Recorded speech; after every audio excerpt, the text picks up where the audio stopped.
Those are the best weeks when you're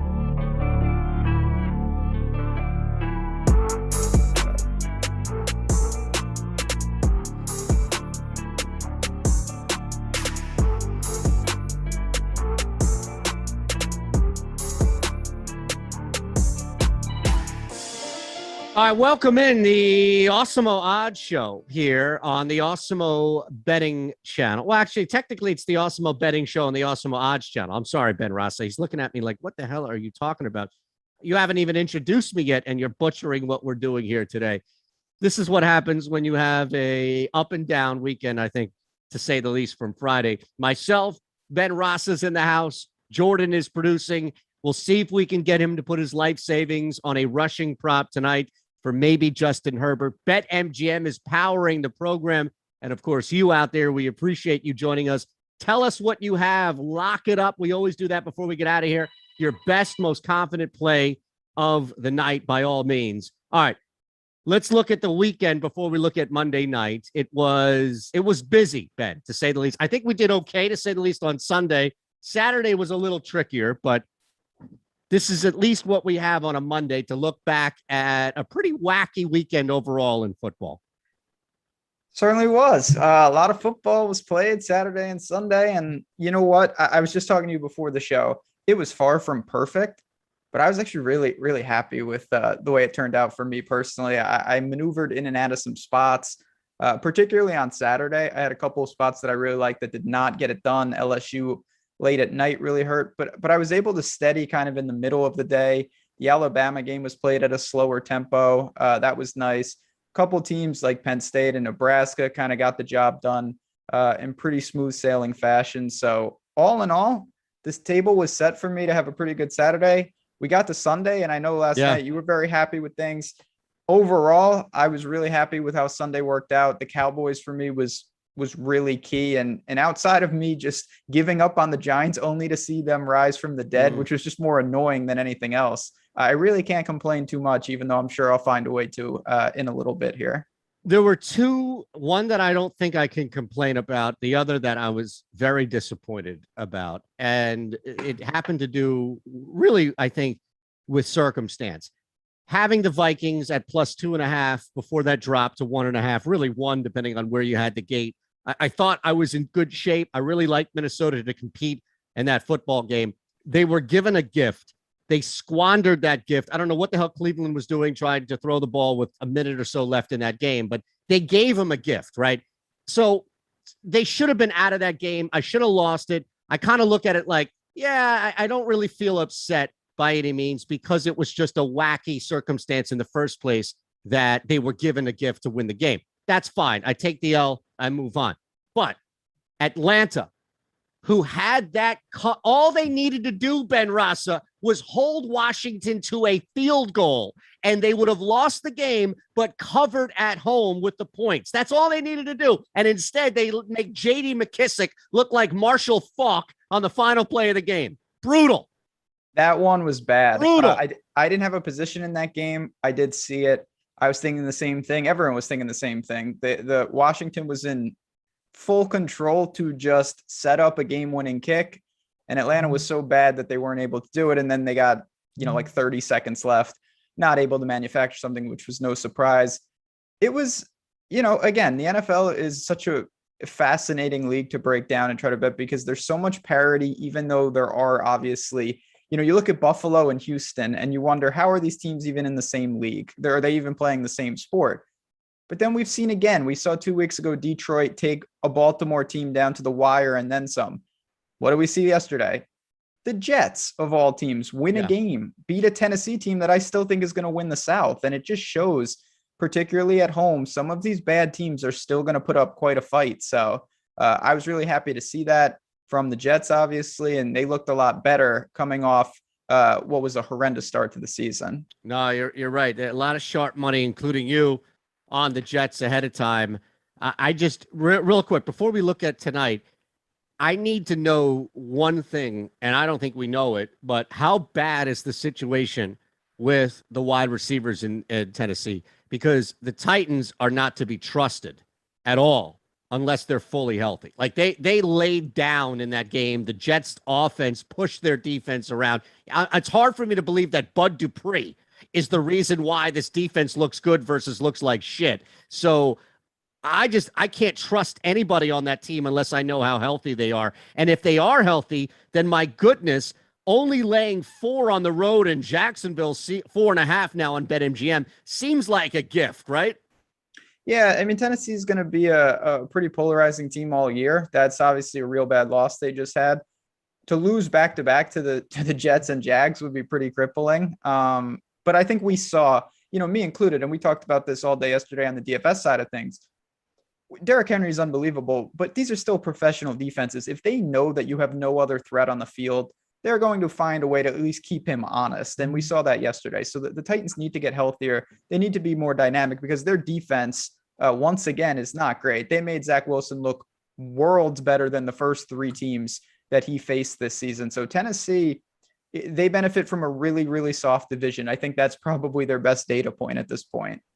Yeah, and it's maddening to see a team like that laid down. But look, we'll look ahead. Thursday is right around the corner. So we have Thursday Night Football. We have week 5 in the NFL as well. And I see Awesemo, bad enough the Eagles got steamrolled. We told you to take the Chiefs, if anything, especially at 5.5 when we got in last week on the look ahead. Jeez. That's you. I thought your Birds would play. And you know what? I thought they did play okay. They just couldn't stop them.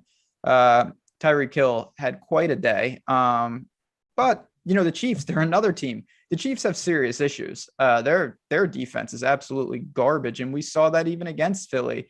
It was just a matter of Mahomes being much, much better than everyone else. And it's crazy. The last thing I want to say, I have to give credit to the Arizona Cardinals, who are just getting it done. Kyler looks absolutely unstoppable.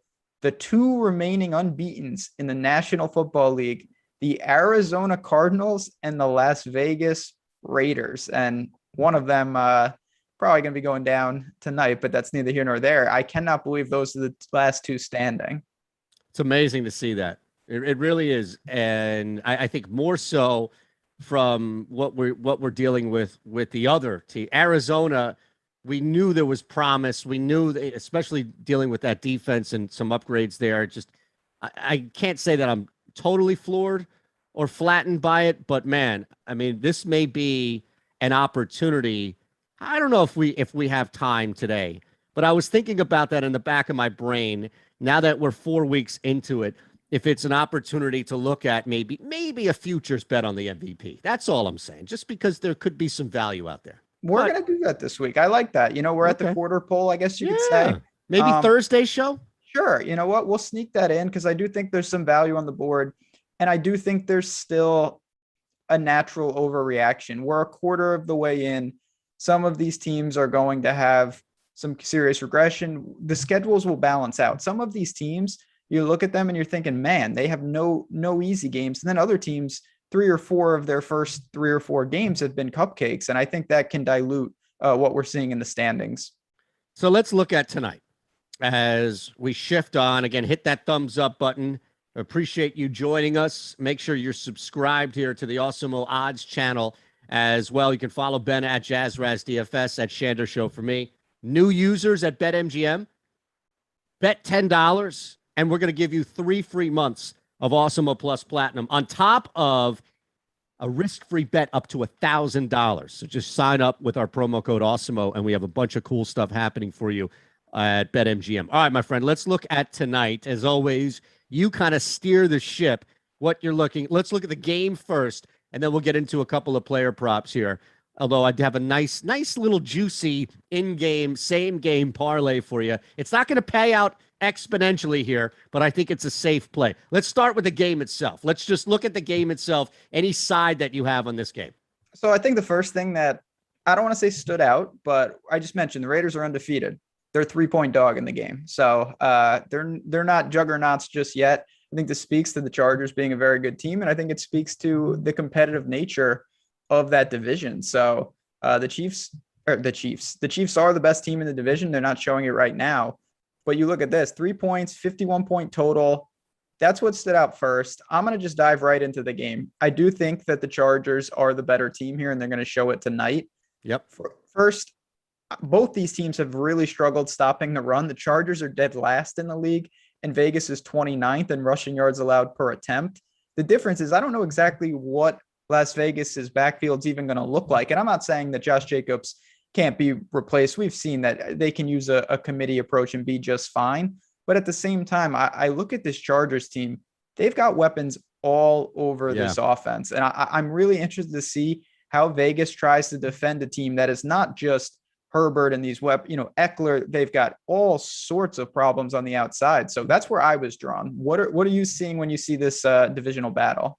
I think it's easy to look at both of these teams and the quarterbacks and say, wow, there's going to be a lot of points scored. This is going to fly through the roof here. But I actually see more of a play. Look, first off, I agree with you wholeheartedly. This is a Chargers outright victory for me. I see them laying the 3 that we have. I'm going back and forth on that because it's a tight game, divisional game here. I'm not looking to completely overlook what we can get, from this tight matchup. But I like the Chargers to win. I'm with you. I like the Chargers to win. What I really like, though, is going under 51 because I think both defenses are going to be shredded between the 20s. But I think on a primetime game, it's going to get a little tighter. We kind of see this, especially when you know your opponent like they do. I can see things tightening up a little bit when it comes to punching balls in and when it actually comes to scoring. So I look at both guys going over 300 yards in the air, but not netting or yielding points that maybe normally you get from a game like that. So I'm interested to see kind of how these teams choose to attack each other. Because so far, Carr has just been absolutely out of control. He's thrown for 380 or more yards in all 3 games. I think we see more of clearly we know that's going to regress in time, but I think tonight we see more of a pedestrian line from him, and both teams maybe lean on the running game. So I'm with you. That could really slow the tempo. I think we could see some longer methodical drives. When it push comes to shove, I think the Chargers are just simply a better team. Now, I have shorted the Raiders multiple times this year, and they have proved me wrong. I think part of that is that the Steelers are no good. I think we saw that in one of their games and a couple of these other games with them, against Baltimore. That was an absolutely wild back and forth. But I still have to give credit to what Carr and this offense has done. But tonight, when you look at the Chargers, the way they're constructed, I think they're specifically designed in some ways to cause some matchup problems. And when you've got Eckler and these guys on the outside, big ask for the Raiders defense to step up here. Yeah. Eckler, I think, is probably this biggest wild card, right? I mean, to me, Eckler is really poised to contribute in a lot of ways here. He's someone we know he can catch the ball. He had no targets in week 1, which I thought was ridiculous. But since then, he's had 15 targets over the last 2 games. Herbert's getting him involved. Pretty good carries. He's hovering around double-digit carries each and every game. And again, the Vegas defense, 29th in rushing yards allowed per attempt. I think if the Chargers do get up in this game, we could see a pretty healthy dose of Eckler on the ground. I know he's not a workhorse back, but he's still someone that could get, 12, 15 carries, and it wouldn't even remotely surprise me. Yeah. So is there any other play on the game before we hit, especially with Eckler? I think there's opportunity of some maneuverability there with value. Is there any other play on the game? I'm inclined to think that this is a slower start. That total, you're under 24 points. You're at 25.5. 24 allows the 3 touchdowns, the field goal in there as well. That seemed like a pretty, now again, it's reflective of what this game total is, but 25.5 seemed a little high for the first half, where, to your point, I do anticipate both teams trying to establish the run and at least quicker passes moving the clock, as opposed to Carr and Herbert dropping back and throwing the ball 50, 60 yards in the air. Yeah, I have no problem with that. And the thing about, generally, this is a rule for me, if you're betting unders in things, I'm much more likely to lock it in before the game because you're hoping for a slow start. And if you get that, the total will adjust downward. If you're betting overs, sometimes I like to wait, even if it's just 5 minutes, because if they don't score immediately and you think the game is a little sluggish, you can steal some points right off the bat. So for me, with an under like this, if you're going 51 or you're going that first half, 25.5, it's a fine number. It's not going to climb to like 27 or anything like that. That's not going to happen. you're really not in danger of going under 24 either. So to me, it's pretty straight up. If you like the number, play the number. There's no need to wait or to rush it at the same time. Yeah, I agree with that. I think that this total here is going to move probably more so than the line, right? Just to look at this hypothetically on a live play here. Raiders are a 3-point road dog at the close of the gate on BetMGM, Ben, and they get up 7-0. Do you anticipate the line moving more than maybe the total? If this is an early touchdown in their first drive, or 6 minutes into the first quarter, I don't anticipate that spread moving much, at least as much as the total, where you might be able to get it bumped up 4 to 5 points. Yeah, I think there's some truth to that. It's going to depend on pace and a lot of other things.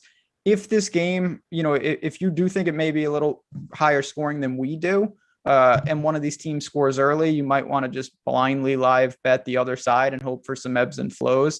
To me, I'm not taking that approach today. I like the Chargers. I think that it's more likely to go to 3.5 than 2.5. I want my -3. I'm going to lock that in. I'm not waiting around because I do think by kickoff, there's a chance that the Raiders are getting 3.5. And as you've talked about a million times on this show, that half point is absolutely crucial both ways. So you don't want to be messing around with that. To me, Chargers -3 is good enough to put on the card. Yeah, absolutely. 3.5. You get a little dicey on that? Yeah, I would probably pass then. And that just shows why you have to take advantage of the lines when you can. 3.5 I would not bet that with the Chargers. I think that's a really important half point. Okay.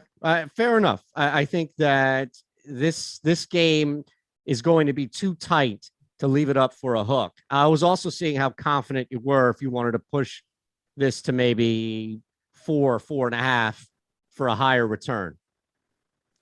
I mean, if I found something that correlated properly, but usually when you do stuff like that, you're sacrificing too much. So maybe, and I did this with Carolina against the Texans, maybe like a Chargers halftime, full time, something like that. If you think they start fast, you can operate it like that. But for me, we'll get to the props in a second, but for sides and totals, I lean to the under and I will be betting the Chargers -3. You're going to lean to the under as a pre-flop play, though? It sounded like you were going to wait until kick. Yeah, so that one is not – I don't see any urgency in locking it in. I think you can wait. I think you could even if you wanted to see how it started, that's fine. To me, that's not as much of a priority than the side. I feel pretty good that the Chargers are going to get it done tonight. The only thing I have, though, about waiting – and look, this is a risk you always take when you wait for something pre-flop to go live. Value can be gone. But I already have it where I think it's going to be a lower scoring game. I already have it where I think the clock is going to move. So if that's playing out, it's going to be hard for me, I think, to live bet a total to go over and capture a window, because I feel like there's going to have to be a quarter, maybe a quarter and some change of scoreless activity or a field goal in order to drop it to a total that's comfortable for me to go over. Does that make sense?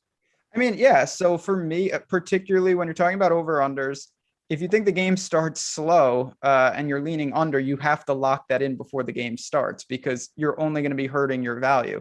If you think it's going to be a back and forth type game, I don't mind waiting, because worst case scenario, you're wrong. And then you've wagered nothing and you lose nothing and you win nothing. It's just a pass. But to me, I'm more likely to wait on betting an over than an under. That's just kind of how I am. So tonight, I'm much more likely to lock that bet in pre-flop than during the game. Oh, look at this blitz. I think I saw yesterday Derek Carr rushing is 6.5. Now, I was going to hold off on the rushing props for the quarterback until Ben got a prop or two out, at the very least. You know, the league has been destroyed by your antics, because Sam Darnold is going to win the rushing title. I don't really understand what is happening now. It's pretty insane to see some of these teams. And I think it's fantastic, because you know what? It's ironic. The teams that have true dual threats, you're not able to exploit that. It's the teams that aren't planning. Who's worried about Sam Darnold running? And now you're seeing these guys that are statuesque. All it takes is a couple QB reads. You're running around the edge free. And I think that really has been a great advantage to us in the prop market. I love it, man. Trevor Lawrence, we just keep going. I think we have a streak here. Each and every primetime game, we've only missed one, I think, and that was Jalen Hurts.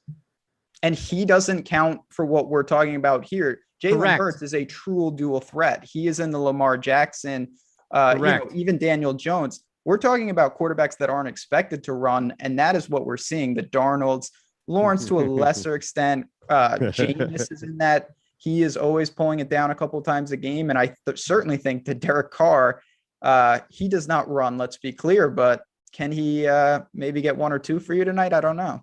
All right, so just let's recap really quick. I am pre-flop on the under 51. That's my favorite play on a side. You are all over the Chargers, laying the 3 at home.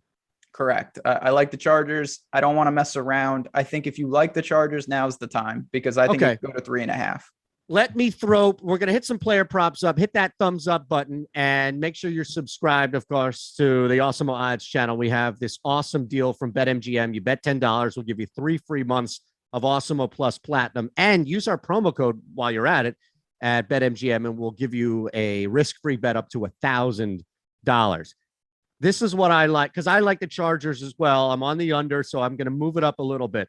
The return isn't fantastic, but at the same time, I'm getting something that I can digest. I have the chart. This is the same game parlay. Chargers plus 3.5, under 55.5 gets you plus 125 back.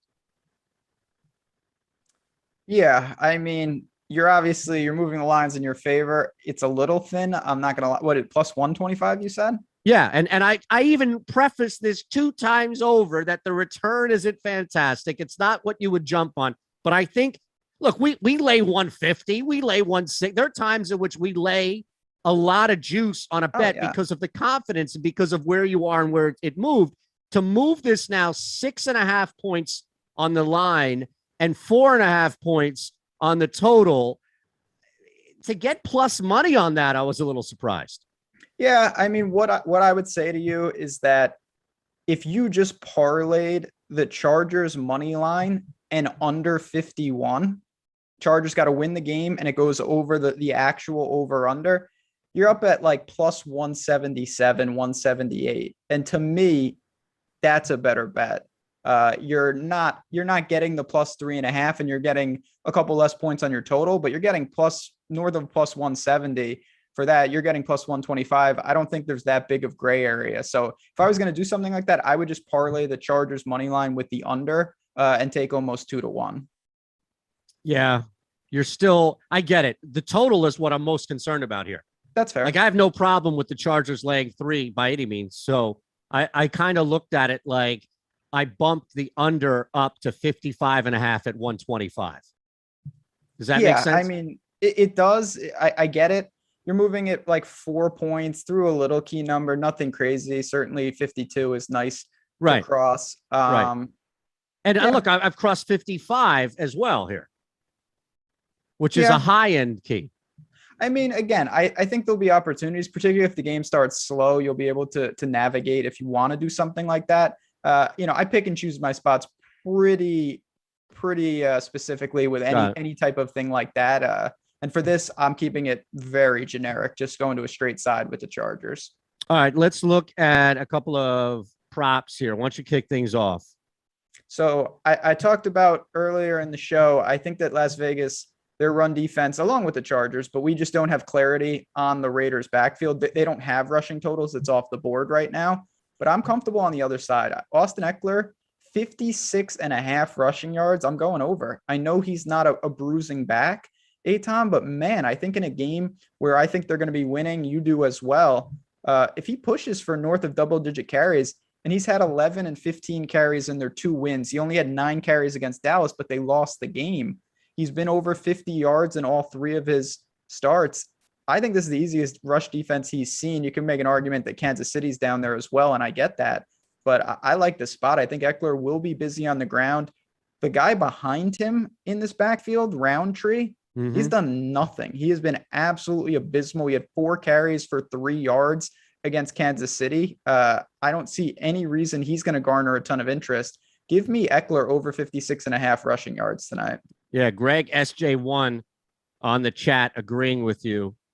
See a couple of other interesting things that we'll get to on the chat here that we can't ignore about yesterday. And Shelton is already giving us look-ahead lines on college. But Eckler, I think, just looking at the game script here, it's a smart play to take advantage of somebody who's going to be heavily involved again. And it plays into what I thought, as I told you with the total here, which is more of a commitment to running the football than just, oh, Herbert's going to drop back and throw the ball 50 times to Mike Williams. I think you're going to see especially if they're up, right? We both believe that the Chargers are going to be up, or at least for some part winning this game, probably not going to come back from 14 points with 3 minutes to go in the fourth quarter.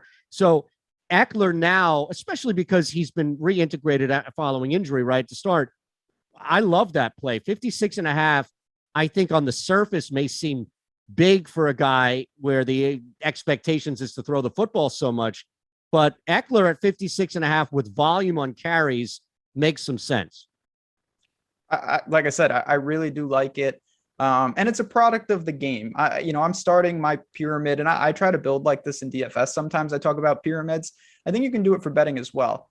The base of my pyramid is that the Chargers are going to win the game.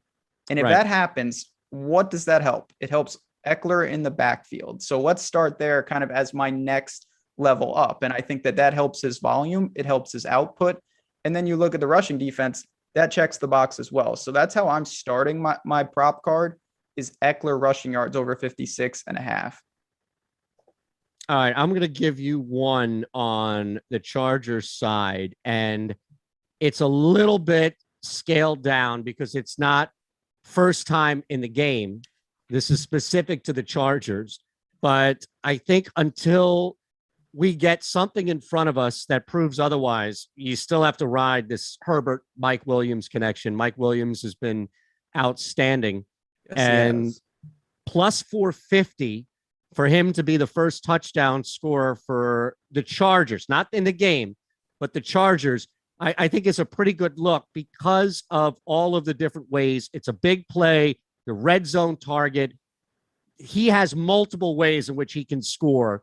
So I think, look, and clearly it's very difficult for any defense. I don't trust the Raiders defense to come in here and shut him down and lock him up. So I think at plus 450, where I can kind of narrow down the parameters here and say, all right, first touchdown score for the Chargers is one to look at, especially because I can get 4.5 back on that return. No problem with that. Certainly that's obviously a low probability outcome, but you're making up for that with the odds and the potential payoff. Mike Williams, 4 touchdowns in 3 games, 31 targets in 3 games. This guy is absolutely dominating. His thing is always, can he stay healthy? And so far the answer is yes. On the flip side, and listen, touchdowns, high variance, we know this. Keenan Allen, extremely involved. He's got 1 touchdown in 3 games. So There's no doubt that Mike Williams is garnering serious work on the red zone. And then even Eckler, 1 touchdown in 3 games. He also caught another one, but he's not a red zone type threat in terms of we're just going to pound it if we get close to the goal line. So I have no problem with that. I thought you were going to go Herbert first touchdown scorer for the Chargers on one of those QB options that we're seeing more and more. No, look, it's not bad. And just to get back to those odds here, first Chargers. Now, again, this is first Chargers, right? So it's not brutal by any means. And Herbert's 1,400. That's pretty damn good. I don't know. I mean, I don't expect that. Eckler's Mike Williams, 400. Yeah, I mean, for me, I think your original take was the best. Mike Williams is a serious problem. They're not just going to roll coverage to him. Keenan Allen keeps defenses honest. You've got Cook, you've got other weapons, but at the same time, Herbert will give him opportunities to just win in the red zone. And I think we could see that tonight. If you get 1 chance, that's all you're asking for. Can Mike Williams get 1 reasonable target in that first scoring possession for the Chargers? If he does, you've kind of done your job. And I think that's a pretty decent chance. All right, I'll throw it back to you now since I gave you Mike Williams here. And maybe Justin Herbert does make an appearance on the player props. We never know until we give one out. Where are you also outside of Eckler on a player prop here? So I'm going to take it to the other side. Again, same mentality, pyramid build. Okay, Chargers win the game. Eckler's busy on the ground. Well, what does that mean for the Raiders? They're probably going to be throwing a lot, maybe playing catch up. And one guy, I did this with Jamar Chase last week, and it actually worked out. I think that Henry Ruggs fits the same criteria. Longest reception tonight for Henry Ruggs.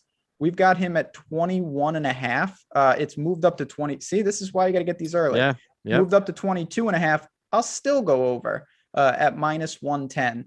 He is a absolute speedball. We know this. We've seen him do this in 3 straight games, just like Jamar Chase. Henry Ruggs, he's got a 23-yard catch last week, 61-yard catch in week 2, 37-yard catch in week 1. He's got 17 targets in 3 games. I know some of those were in overtime, but Carr is giving him real chances to make plays. And I think in a game like this, Ruggs will connect with one of those type of deep balls. Over 22 and a half, longest reception for Henry Ruggs. What do you make of Bryan Edwards in the backdrop of Ruggs and Renfro? I mean, Edwards comes off 2 of the 3 games they've played. He's had a lot with a little, 3 grabs and 4 in week 1, but 89 yards. He's not a ton of targets there, but he's just got this humongous big play capability. And I asked because I think there might be a pathway to your prop and something with Edwards. If you don't think that Edwards is going to be able to continue what we saw last week, or if you think that your prop is going to be at maybe the expense of something that Edwards can get on a big play as well. Yeah. I'll be honest. I don't know exactly where he fits in right now. He's making the most of his opportunity. He's got 13 targets on the year, turned him into 10 catches. And these are not screen passes. This guy has been very legitimate. I personally, I guess I'm probably a little biased. I see Ruggs, just the way he plays. He's got the Quez Watkins type gene where he's really a burner. He's able to make big time plays. Edwards is more of that kind of big body in some ways, making catches. But there's no doubt. I mean, when you've got Waller and you've got, a backfield that's in shambles, I think these guys are going to have opportunities to win on the outside. So for me, it's Ruggs, but I wouldn't push back if you said that you wanted to go with someone like Renfro or Edwards in terms of maybe some possession receivers tonight. I'm looking at Edwards' receptions, and it's not awful. It's not like Waller, who you're laying 155 for 5.5. Edwards at 2.5 at minus 135. I just don't have the guts to go under 2.5 at even money. It's not worth it for a guy who has caught at least 3 balls in each and every game that has been played there. At 135, I thought that would be a little heavier. So maybe that's why it caught my eye. That should be probably the same juice that you're laying for Waller at 5.5, because Edwards has gone over, or has at least had 3 and gone over that 2.5 in every game so far. I have no problem with that. I think that's where I would structure Edwards props if I had to do it. Not in terms of yardage, not in terms of longest catch. I think it's more that he could get some volume. Now, I do want to point out, and this hurts Ruggs, this hurts all of them.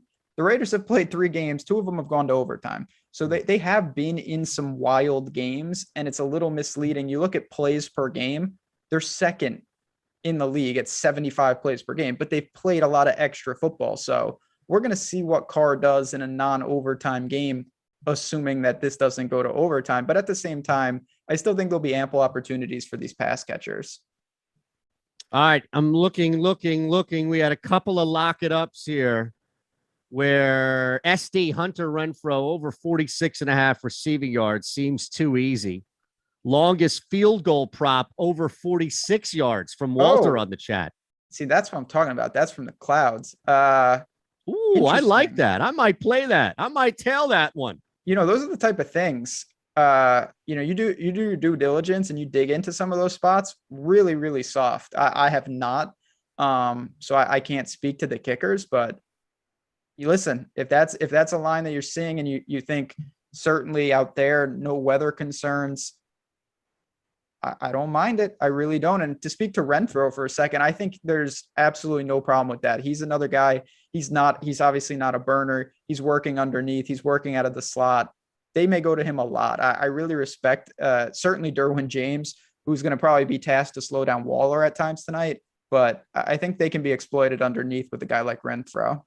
Awesome, brother. All right, I'll start, and you can go ahead and clean up my mess, as we say this here. I'm not gonna get cute tonight. I'm not gonna hit you with some look ahead line. Although I do, even though it's dropped a half a point, I love going under 40.5 for that Denver Pittsburgh game. But I'm gonna hold off on anything wacky and crazy here. You don't like that? No, I do. I think that's fine. For me, that's not my lock it up. I'm just saying. Yeah, no, for me, you know what? Thursday, we're going to be doing all sorts of things on this show Thursday. And this is why, again, I know Eitan, you talked about this, but if you guys are new, we're having so much fun building up this Awesemo odds brand. The response has been amazing. VODs every day, certainly the live betting shows as well. On Thursday, we're going to dive into some futures as well as your Steelers Broncos hot takes. Who would have thunk it? Yeah. You might get something like that. Look, you're going to get some college as well. Maybe some NFL futures for an MVP. All right, lock it up tonight. I know Ben wants you to wait. I know Ben wants you to be patient. I have nothing in patience in my body. So I'm going to lock up the under 51 tonight with this game. I have no problem with it. Like I said, I lean that way. For me, I really do think that if the Chargers win the game, Eckler's going to be busy. Over 56.5. If the Chargers lose the game, I still think Eckler has a chance to go over this prop. I don't see that reason where they just say, oh, we've fallen behind. Let's just abandon the run completely. They lost to Dallas, and it was a competitive game, but he still had 9 for 54 in that game. So he can get there in any game script, particularly if the Chargers are winning the game. And like I said, I do like them. Over 56.5 tonight. A is a really good line, and B, I think you're going to beat the closing line when all is said and done. I expect that to rise as we get closer to kickoff. Awesome. We'll do it again Thursday, 1:00 Eastern. Thanks to Jordan. Thanks to you out there. We appreciate it. All we ask, hit that thumbs up button and make sure you're subscribed. We see more people popping in, even as we're ending here. We love this to see as we continue to grow this channel. Ben doing an amazing job, really, as the anchor of it here on the Awesemo Odds channel. We'll be back Thursday for Rasa, for Jordan, for you. BetMGM, take advantage. My goodness, $1,000 risk-free bet. We have it all there. I think we've done everything we can possibly do today, Ben, right? Let's do it. Good stuff. Talk to you guys soon. Have a great night. Good luck.